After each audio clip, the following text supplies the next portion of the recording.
Tonight on Sports Saturday, clear the lane. We're 10 weeks away from Alabama football, and we've got important people coming through. Nick's in Louisville. This is a really privilege and an honor. Courtney's in Eufaula. It's all about the kids. Dre's talking to Rich. Alabama boys, we make a little noise. We check in with them all. Plus, is Herschel ready to make the comeback to the NFL? He's running over people. Oh, you Herschel Walker.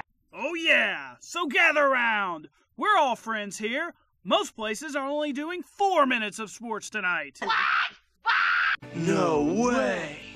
Yes way. Don't be ridiculous. I agree. So put away the selfie sticks. We're here for you, rain or shine. And we start right now.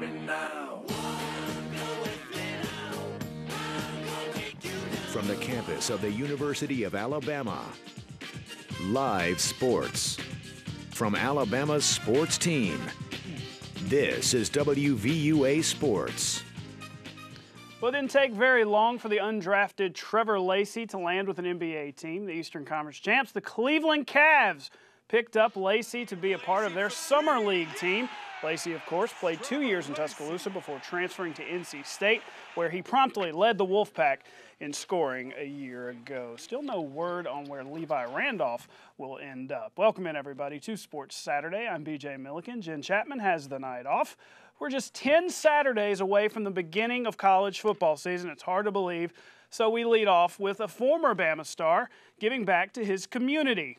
Baltimore Ravens linebacker Courtney Upshaw back in Eufaula this morning, leading his free kids camp. It's the second year Courtney has come back to his hometown to run this camp. He stressed the importance of not only working hard on the field, but in the classroom as well. Definitely got to work. You got to grind. You got to continue to, like I said, if you want to make it, you got to put forth the effort and put in that work to get to where you want to get. You don't have to be an athlete to get up out of Eufaula.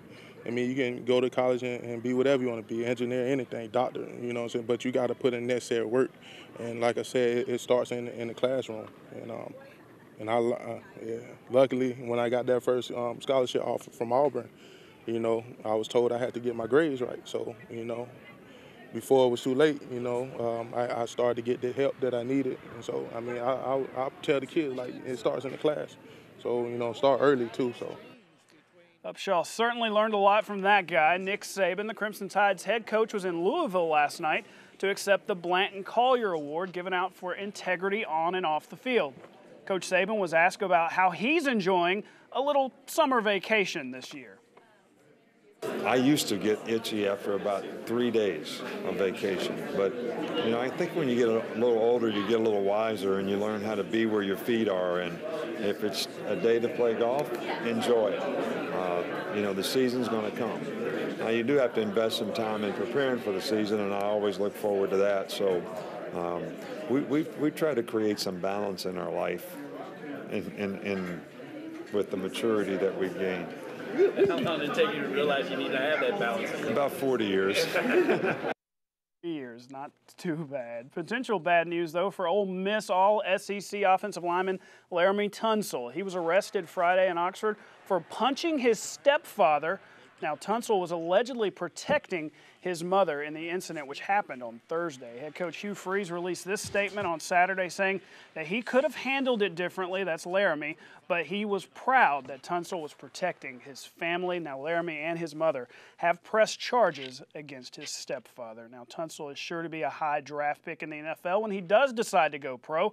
Several Alabama standouts also looking to keep things going at the next level. One of those is Niners wideout DeAndrew White. He wasn't drafted, but he continues to impress all of his coaches and teammates. They say that he was one of the most targeted of the 12 wide receivers on the 49ers roster during minicamp, so he's looking pretty good. Now, if White is still in San Fran on December 20th, he may be covered by former Bama cornerback Dre Kirkpatrick. Dre sat down with Rich Eisen on his radio show this week to discuss a variety of topics, including how LSU players are filling NFL rosters. Dre says, not so fast. The Bama boys, we make a little noise. I feel like we got some key guys and guys that play key roles in the NFL right now. And, hey, those guys are living their dream. You know, it really doesn't matter what school they go to. And, you know, I just feel like, you know, I wish them the best. But, you know, when we play them, you know, I still carry that Roll Tide in my heart. How did Nick Saban make you better? Just pretty much growing me, you know, helping me mature. You know, I needed a tough coach, and he showed me tough love, and that's what I needed. And I feel like he helped me in the long run to overcome the future adversity that I've received. Now, you know, we know Jameis Winston's love of crab legs. Well, the Bucs rookie quarterback and Birmingham native told reporters that he wants to cut back a little bit and lose some weight. He says he's currently at 238. Now, Jameis wants to get back skinny, is what he says. He's aiming for about 230 pounds, which is what he weighed as a redshirt freshman at Florida State. Good luck, Jameis. You know, you can't tell me this guy needs to lose weight. This is a current picture of former Heisman Trophy winner Herschel Walker. Look at this guy. He's ripped. He recently caused a stir by declaring that he could still play in the NFL. I don't doubt him. Falcons head coach Dan Quinn clarified today that Atlanta would not be signing Walker, despite joking that they had some room for him. So no comeback just yet for Herschel. Sports Saturday is coming back, and when we do, we return 2 big injuries in the majors, and the Braves try to stop the bleeding against the Pirates. But as we go to break, watch the nice play today in Oakland. The ball boy might just have a future in a baseball uniform, not snagging balls. Whoa! Nice play. Stay with us. More Sports Saturdays coming up next. He's enjoying a great year in Double-A, and now he's the subject on one-on-one with Jen. Tim Anderson is a Tuscaloosa native who is the top prospect for the Chicago White Sox. Hear a little of his story tomorrow on Sports Sunday. But first, here's a piece of that which he describes the strange way he knew he was going to get into playing baseball. When I was growing up, I threw a rock through my grandma's screen door, and I cracked it. And my mom signed me up, and I've been playing ever since. So there you go. Very Bo Jackson-like. I know he had a story kind of similar to that. Now, we're looking forward to that Sunday night. You can see the whole thing on Sports Sunday. Now, the Atlanta Braves are in the middle of a tough stretch. They've lost 4 in a row and are attempting to right the ship in Pittsburgh. And, hey, these aren't your dad's Pirates. Charlie Morton on the mound for the Bucs. A.J. Pierzynski rips this one down the line and right. But Nick Markakis, I always mess this guy's name up, he was not blessed with speed. He is mowed down. Watch this. You even hear the announcer say he's a slow runner. Neil Walker with the gun, still scoreless. Scary moment right here for the Pirates fans in the first. Andrew McCutchen hit on the elbow by Julio Teheran. Pitch, McCutchen would leave the game. X-rays were negative. He'll be reevaluated Sunday. Meanwhile, the Pirates' bats came alive, and they downed the Braves 8-4. They've lost 5 in a row. Another big injury in the National League. Miami Marlins slugger Giancarlo Stanton will miss 4 to 6 weeks with a broken bone in his wrist. Stanton was leading the majors in homers and RBI. He'll also miss the All-Star game. Not a good team, or not a good news for a team who's not very good. They are well under 500. Now, the Marlins could use an umbrella. The PGA guys at the Travelers Championship on Saturday. Georgia Bulldog Bubba Watson was the leader heading into the day, but watch this shot. He's yelling at fans, "Get out of the way!" This one's going in the woods. He drives it right into the trees. He was, however, able to save par thanks to this lucky bounce. Look, it bounces right in the bunker. He finished tied for second at 13 under. Now, everyone chasing this guy, Brian Harmon, who enters Sunday at 14 under. Sprint Cup guys on the road course this week in Sonoma. Tony Stewart has not won here since 2005, but he's going to start 7th with a nice run. Another good qualifying run today from Kurt Busch. He starts 2nd, but it was not good enough to unseat the scorching fast run for A.J. Allmendinger. As soon as that red flag came out, it was like cars fired off back out there and put down some big laps. So I knew if I went out there and hit my marks, we should have a good shot at it. And both laps were pretty solid. You know, you can always nitpick and find a little bit more here or there, but I just tried to make sure I hit my marks and got everything I could out of it, and it worked out.